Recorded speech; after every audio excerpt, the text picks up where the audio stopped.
This comparative will examine how Donnie Darko, USA 2001, and Suicide Room, Poland 2011, portray adolescent depression as a product of social isolation and alienation, as well as how the context of psychological thriller genre shapes the audience's understanding of the adolescent mind. The psychological thriller is useful and historically important for exploring inner mental states because it prioritizes the interior world of the character over the external. Samandarova defines the psychological thriller as a genre that combines tension and spiritual depth and offers a detailed description of the inner world of the characters. The way fear and anxiety increase mental tension in unexpected ways reflects the experience of depression and alienation. This makes psychological thriller important to represent mental health because its internal fear and uncertainty are the main ideas conveyed by the genre. Donnie Darko follows Donnie, a troubled high school student in therapy, prone to sleepwalking and in possession of an imaginary friend, a 6-foot rabbit named Frank, who tells him the world is going to end in 28 days. The cultural context is important because the film is set at the tail end of the Reagan era, a time where teenagers were wanting to fight back against the establishment of the Reagan administration and the residual lingering pressures of conformism, according to Lewis. Additionally, by the 1980s, therapy was used and mental health was beginning to be stigmatized. The film connects to my question because it portrays Donnie's psychological breakdown as an effect of an environment that asks him to conform while misunderstanding his inner issues. I'll tell you what he said. He asked me to forcibly insert the lifeline exercise cart into my anus.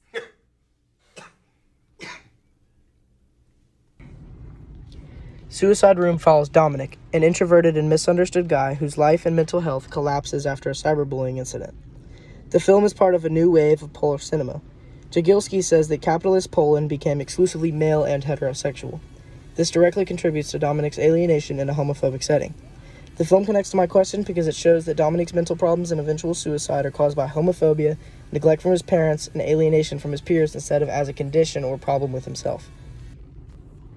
The comparison is important because it provides analysis of how different generations of teenagers experience depression as a social product. The film's different technological settings and cultural contexts in their respective countries, while still being within the psychological thriller's focus with the inner world of the main characters, make them specifically relevant for comparing and contrasting. My 3 subpoints are mise-en-scene, cinematography, and narrative structure, specifically the failure of social institutions. In the psychological thriller genre, mise-en-scene functions as a direct projection of the character's inner psychological state. Samandarova says that the genre depicts the emotional state and inner struggles of the characters by how they see the world. This means that the environments in both films purposefully portray the social conditions that produce both the protagonist's depression. An important still is Donnie's bedroom right after the jet engine crash, where Donnie's room is destroyed and the jet engine falls through the floor to the living room. The mise-en-scene is messy and chaotic. The walls are broken, the ceiling is torn, the furniture is knocked around, and the lighting is uneven, so the space feels uncomfortable. Additionally, choosing a jet engine extremely exaggerates this effect and is used in the mise-en-scene to show the environment dramatically being against Donnie. The audience sees his depression in the way his room is wrecked and exposed, so the mise-en-scene makes his depression feel like a consequence of the physical world around him. Another element of mise-en-scene is the school costuming, a simple uniform consisting of a white button-up and black pants, according to Basquet. This reinforces social conformity visually in the Catholic school, specifically how it aims to erase individuality. This mise-en-scene makes it more directly apparent to the audience that Donnie's depression and rebellion is a rational response to the environment that suppresses his differences and believes mental distress can be controlled. Similarly, Suicide Room uses mise-en-scene to show how depression develops through the spaces Dominique is trapped in. The bedroom is emphasized as the source of depression, becoming darker, enclosed, and increasingly messy as Dominique continues to use his Suicide Room, the online platform. In contrast, the online Suicide Room is lit with vivid, saturated color, emphasizing online as a place of escape from the real world for Dominique. This reflects how social rejection creates a desire to isolate yourself and find ways to escape the real world, which directly worsens depression, especially in Dominique's case. After the cyberbullying incident, Jagielski explains that Dominique starts wearing dark makeup and black nail polish, visually representing his rebellion against social rejection at school. The costume change is a symptom of depression, but also makes his alienation worse, as Selig notes that it attracts attention with his different hairstyle and clothing style, making him a target. The mise-en-scene of his new costuming becomes both a representation of his depression and a reason why it worsens, suggesting that being different makes you vulnerable to alienation from peers. Both films use mise-en-scene to represent adolescent depression in social environments.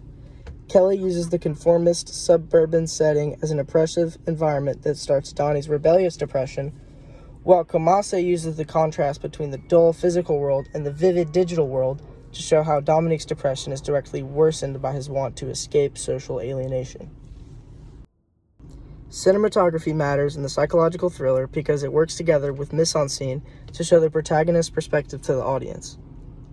This is particularly valuable in studying mental states in correlation to social environment because it shows the direct effects of the environment on the character as soon as things happen using shifts in the camera techniques. In these films, the camera makes the audience feel the character's isolation, confusion, and pressure. There are multiple scenes and stills that are close-ups of Frank the Rabbit in dim, low-key lighting where the camera stays tight on his face and Donnie's reaction. This makes the scenes feel dreamlike and claustrophobic at the same time. This links to the film's focus because the extreme close-up and unstable lighting push the viewer into Donnie's experience, showing Frank as a visual sign of his fear, paranoia, and lost sense of reality, according to Draper. The camera makes his hallucination real to the audience and helps show how this type of convincing mental hallucination can lead to a spiraling mental state from Donnie's perspective. Blazer describes the film's opening, where a camera slowly pans from a shot of the mountain ridge at dawn to the pajama-wearing Donnie asleep in the middle of the road. Due to the wide-angle long shot, the contrast between the huge natural landscape and Donnie is small and vulnerable suggests Donnie's alienation before it's directly shown. The low-angle pan also adds to this vulnerability and shows more of the landscape around him. Menehado argues that this drab, uneventful, or monotonous reality leads Donnie to imagine an otherworldly reality through Frank, making the suppressing setting central to the outcome of depression even in the first scene. An important still is the moment where Dominic looks at the screen after the videos and comments are posted. The technical choices are the point of view framing and the handheld style where the camera mimics what Dominic sees on his computer. This links to the film's focus because the POV shot makes the audience experience the humiliation from inside his perspective, and the shaky handheld cam adds to this. It connects to cultural context because the scene reflects the rise of cyberbullying and the way digital media adds a new element to adolescent lives, helping the audience to understand that his withdrawal is a response to being watched and judged by the online world.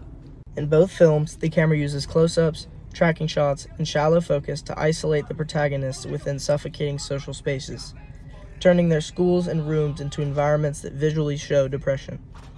Donnie Darko relies on surreal framing with Frank and the suburban landscape to show how anxiety and hallucination grow out of conformity, while Suicide Room uses point of view and push-ins to show how public humiliation and social exclusion pushes Dominic toward the digital world.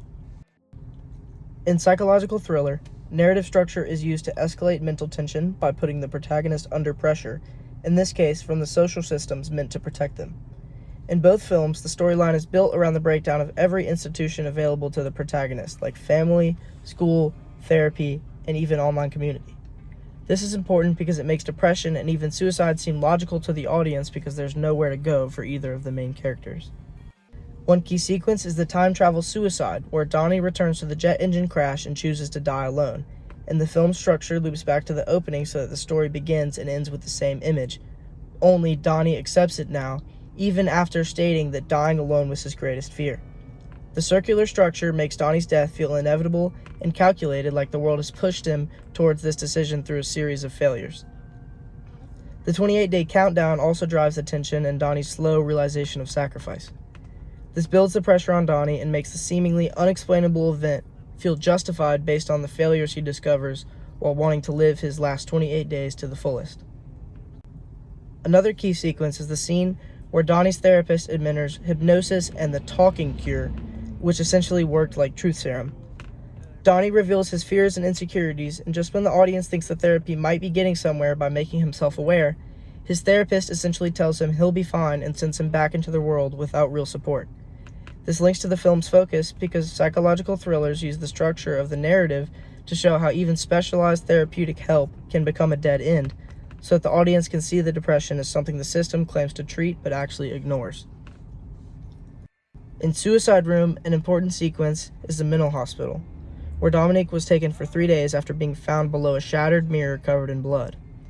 The camera uses wide, static shots with high-key lighting and symmetrical framing, so the mental hospital looks clean and clinical, while Dominique is smaller and exposed in the center of the frame. The bland and isolating setting is similar to how Dominique has caused his own depression, which creates obvious irony for the audience who can see the hospital designed to help him is ignoring the cause of his depression in the first place. Another key sequence is the final overdose in the bathroom, where Dominique takes a ton of pills and then returns to the suicide room to say goodbye before he dies at his computer. The structure of the film goes from initial cyberbullying, through the failures of his family and therapy, the disorienting club and online sessions, to this final scene. This makes suicide feel like the end of his story that has systematically removed all possible support, according to the European Film Academy. Kuzma argues that the structure shows that once every institution and place he feels belonged in has failed, the only exit the story can offer him is death. Donnie Darko uses circular structure, making his sacrifice feel like a final, conscious decision Donnie makes after realizing no support system will help him, while Suicide Room uses an escalating structure to show how school, family, the medical system, and the online community all ignore or distort Dominique's pain. In both cases, depression is framed as a result of the world that refuses to listen or sympathize with the alienated teenager. Both films show the true inner world of troubled adolescents due to outer hostility and large misunderstanding of their problems. Mental illness is one of the most relevant and troubling issues in society right now, and it becomes even more difficult to resolve in emotional and developing teenagers. While it may seem less serious or more clear because of adolescent vulnerability, it can still lead to suicide or the conditions to produce it later on. With this in mind, the psychological thriller genre relies on inner portrayal, making it extremely valuable to invoke sympathy from society in the fight to break mental health stigma. What was his name? Donnie. Donnie Darko. Hmm.